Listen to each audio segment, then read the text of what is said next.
Thomas Whitaker cooked 3 different meals on the night his children forgot him. Roasted chicken for Daniel, potato soup for Rebecca, apple pie for Michael. He set 4 plates on the table, even though his wife had been gone for 6 years. 1 plate for Daniel, 1 for Rebecca, 1 for Michael, and 1 beside him, where Margaret used to sit. The chair was empty now, but Thomas still pulled it slightly away from the table, the way she liked it.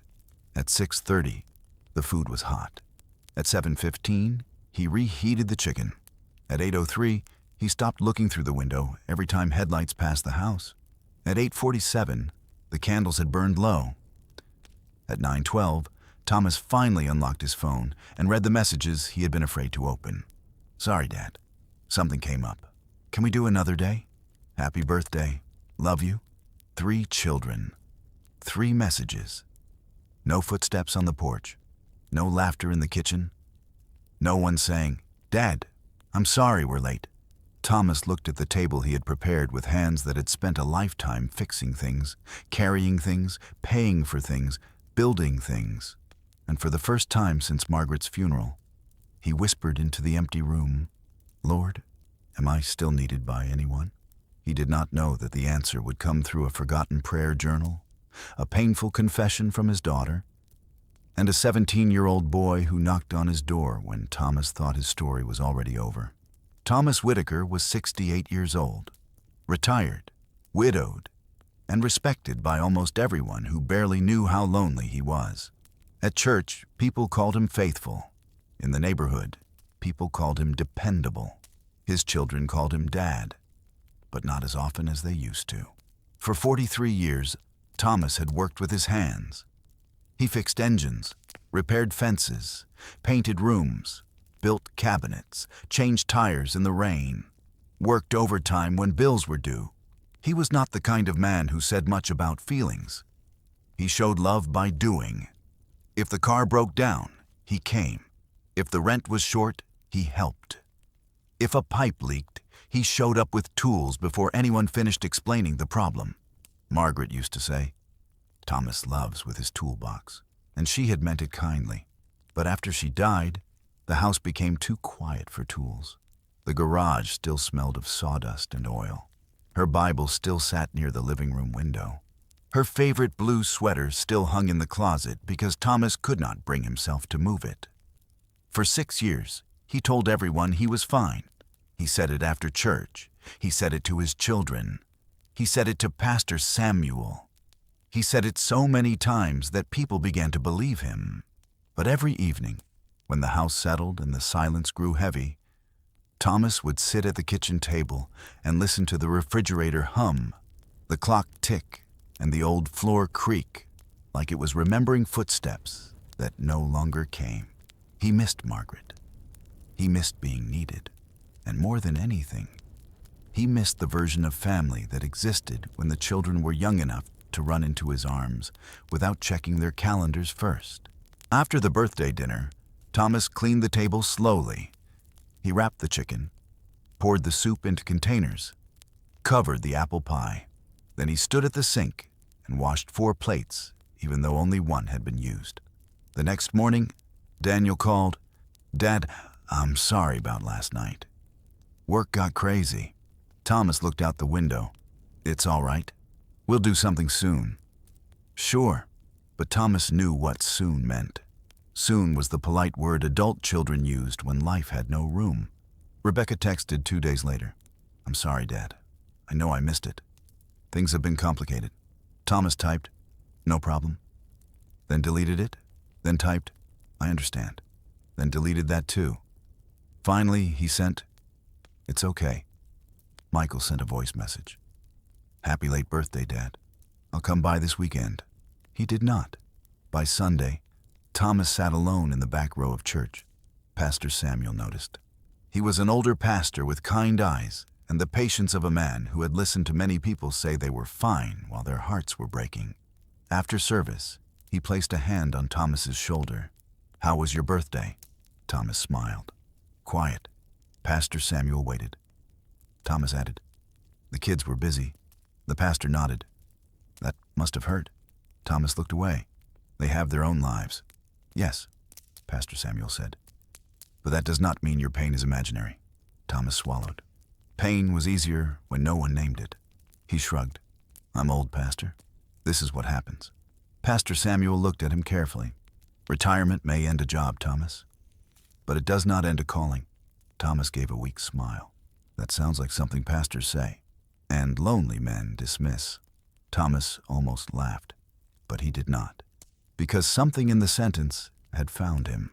The first real conversation came from Rebecca. She arrived on a Tuesday afternoon carrying a grocery bag and guilt. Thomas saw her through the window before she knocked. She looked like Margaret when she was nervous. Same careful mouth, same way of holding her shoulders too high. Hi, Dad. Come in. She placed the groceries on the counter. I brought soup. Thomas looked at it. I had soup last week. I know. They both knew what she meant. She was trying. They sat at the kitchen table, the same table where the birthday plates had waited. For a while, they spoke about safe things. Weather, her job, Daniel's children, Michael's car trouble. Then Thomas said quietly, I thought you'd come. Rebecca looked down. I know. I cooked your potato soup. Her eyes softened. I'm sorry. Thomas nodded. But the hurt escaped through his voice. I spent my life making sure you kids had what you needed. Rebecca's face changed. Not anger. Not exactly. Something older, something tired. You did, she said. The room became still. Thomas waited. Rebecca took a breath. You gave us everything we needed to survive. The sentence sounded like gratitude, but the silence after it told him there was more. She looked at him, eyes wet. But sometimes, Dad, I needed to know if you saw my heart. Thomas stared at her. Rebecca continued, her voice trembling. When Mom died, you fixed the sink that same week. You changed the locks. You handled the insurance. You called the funeral home. You did everything. I had to. I know. But I needed my father to sit with me and say he was broken too. Thomas looked away. That memory came back suddenly. Margaret's funeral. Rebecca crying in the hallway. Thomas walking past her because if he stopped, he would fall apart. He had told himself he was being strong, but maybe his strength had looked like absence to the people who needed his tears. Rebecca wiped her face. I don't say this to punish you. I know you loved us. But sometimes your love came with tools in your hands, and I needed your heart. Thomas had no answer. For the first time, he wondered if the empty chair at his birthday table was not only proof of neglect from his children. Maybe it was also an echo of conversations he had never learned to have. That night, Thomas went to the garage. The air smelled like dust, old wood, and motor oil. Every shelf held evidence of a man who had spent his life being useful. Hammers, wrenches, paint cans, boxes of screws. A jar full of nails Margaret had once teased him about keeping. He ran his hand over the workbench. He had fixed so many things here. Broken chairs, cracked frames, toy cars, bicycle chains, cabinet doors. But he did not know how to fix a daughter's memory of being unseen. He sat on an old stool and placed his face in his hands. Margaret, he whispered, as if she could still hear him from the laundry room. I don't know how to do this. A small cardboard box sat beneath the bench. He had moved it there months after she died and forgotten about it. Inside were envelopes, old church bulletins, handwritten recipes, and a faded green notebook. Margaret's prayer journal. Thomas froze when he saw her handwriting. For a moment, he almost put it back. Some things felt too sacred to touch, but loneliness makes a man brave in strange ways. He opened it carefully. There were names on the pages. Daniel, Rebecca, Michael, Pastor Samuel, neighbors, women from church, and his name, Thomas. He read slowly. Lord, soften Thomas without making him feel ashamed. His throat tightened. Another page. Teach him that strength is not silence. He closed his eyes. Then he turned one more page and found the sentence that broke something open inside him. Lord, when Thomas grows old, please teach him that he is more than what he can provide. Thomas stared at the words. More than what he can provide. For decades, he had believed his value lived in what he could do. If he could work, he mattered. If he could fix, he mattered. If he could pay, he mattered. If someone needed him, he mattered. But now the work was gone. Margaret was gone, the children were busy, and he had mistaken a quieter season for the end of his worth. He held the journal against his chest and cried with the kind of grief men often save for empty garages and closed doors. Over the next few days, Thomas became quieter, not the old quiet of habit, a deeper one, the kind that comes when a man sees both his wounds and his mistakes, but does not yet know what to do with either. Daniel called, but Thomas let it ring. Michael texted, but Thomas did not answer.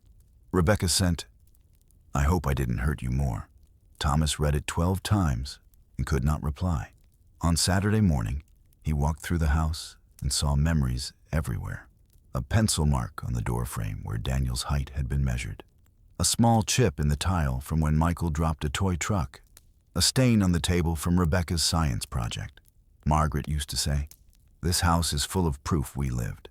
But that morning, it felt full of proof that life had moved on without him. Thomas sat in Margaret's chair by the window. Her Bible rested on the small table beside it. He opened it and found a ribbon marking Psalm 71.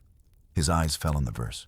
"Even when I am old and gray, do not forsake me, O God, until I declare your strength to this generation." Thomas read it once, then again. To this generation. He almost laughed through his tears. "What generation, Lord?" he whispered. "My own barely comes to dinner." At that exact moment, the doorbell rang. Thomas did not move. He thought it might be a delivery. Then it rang again. When he opened the door, Pastor Samuel stood there with a teenage boy beside him. The boy was tall, thin, awkward, and holding a broken bicycle wheel. "Thomas," Pastor Samuel said gently, "this is Eli." The boy looked embarrassed. "Pastor said you might know how to fix this." Thomas looked at the wheel, then at the boy, then back at Pastor Samuel. The pastor smiled slightly. "I told you. Retirement does not end a calling." Thomas wanted to refuse. He wanted to say he was tired. He wanted to say he was no one's father anymore. Instead, he heard himself say, "Bring it to the garage." Eli did not say much at first. He watched Thomas work with the cautious eyes of someone used to adults disappointing him. Thomas loosened the spokes, adjusted the rim, and explained each step. Eli nodded, but barely spoke. After a while, Thomas asked, "Where's your dad?" The boy's shoulders stiffened. "Not around." Thomas regretted asking too quickly. "I'm sorry." Eli shrugged. "People say that." Thomas looked at him. "What do you want them to say?" Eli was quiet. Then he said, "Nothing, I guess. I just wish someone stayed." The words hit Thomas harder than the boy knew. Someone stayed. Thomas thought of Daniel, Rebecca, Michael. He thought of Margaret's prayer. He thought of Psalm 71. To this generation. He finished fixing the wheel, but Eli did not leave immediately. He looked around the garage. "You built all this?" "Some of it. My bike always breaks. I usually just stop riding it." Thomas wiped his hands on a rag. "Well, sometimes things that break can still carry you if someone takes the time to fix them." Eli looked at him. Thomas realized he was no longer talking only about the bike. Over the next weeks, Eli returned. First for the bike, then for help fixing a loose shelf, then to ask about finding a job, then to sit in silence while Thomas worked. Thomas never tried to replace the boy's father. He simply stayed.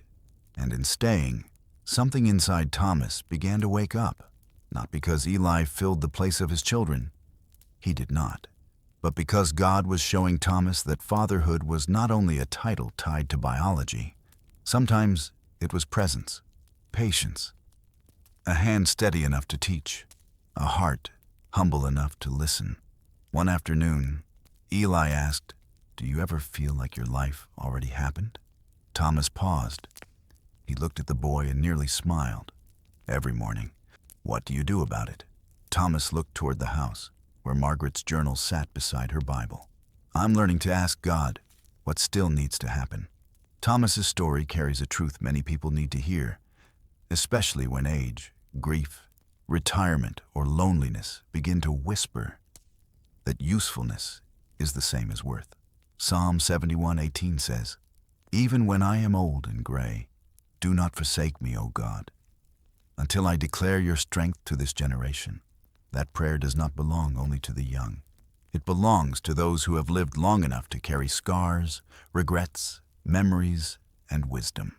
God does not discard people when their pace slows. He does not measure calling by physical strength, professional success, or how often the phone rings.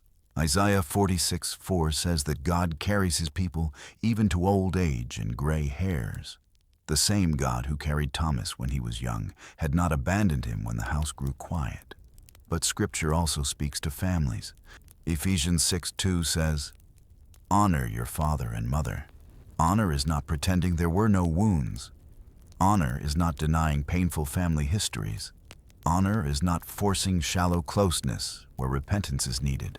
But honor also cannot become indifference. It cannot become neglect disguised as busyness. It cannot forget that aging parents still have hearts that can break. Thomas had to repent of being emotionally absent.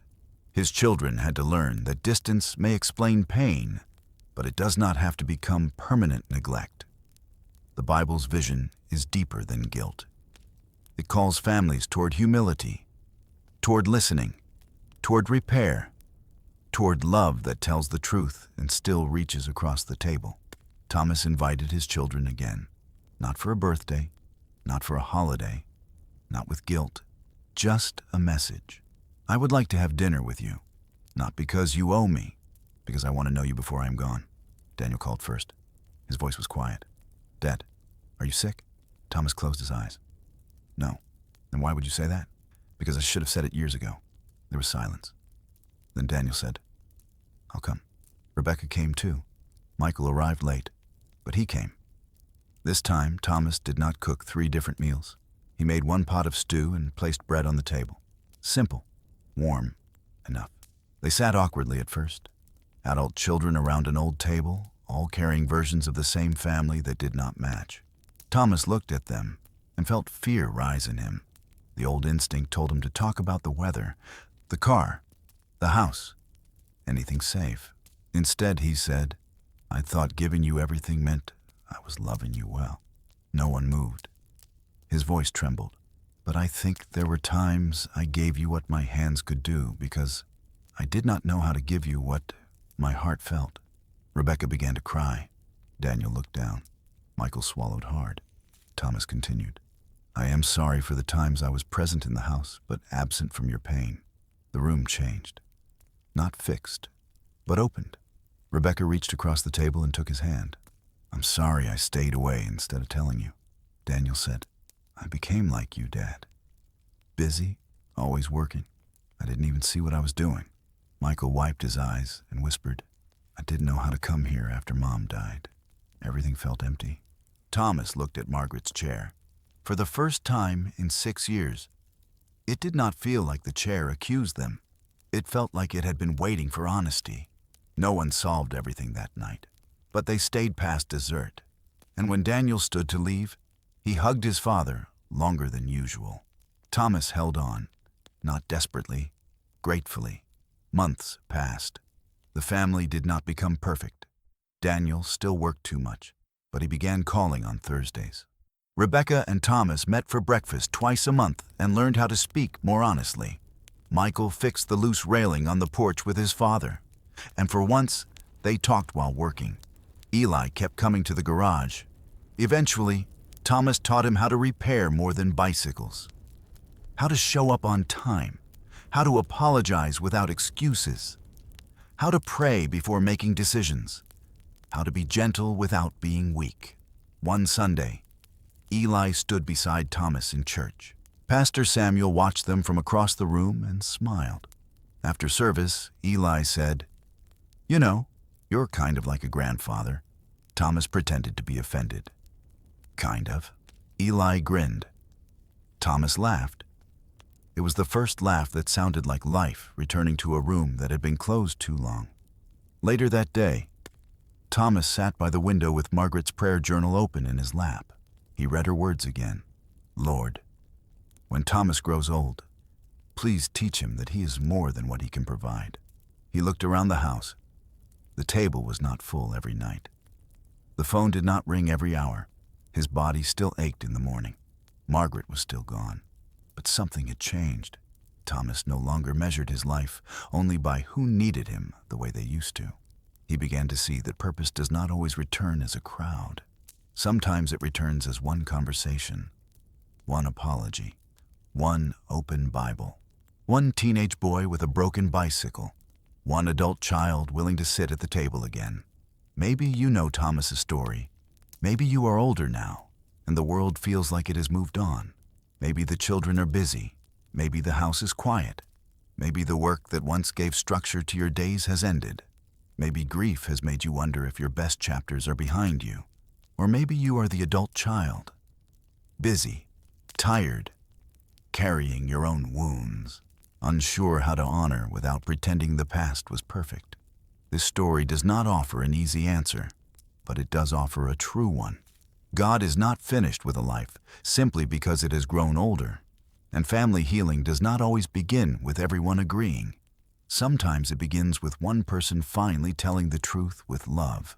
Thomas thought the empty table meant his story was over. But God was not finished writing.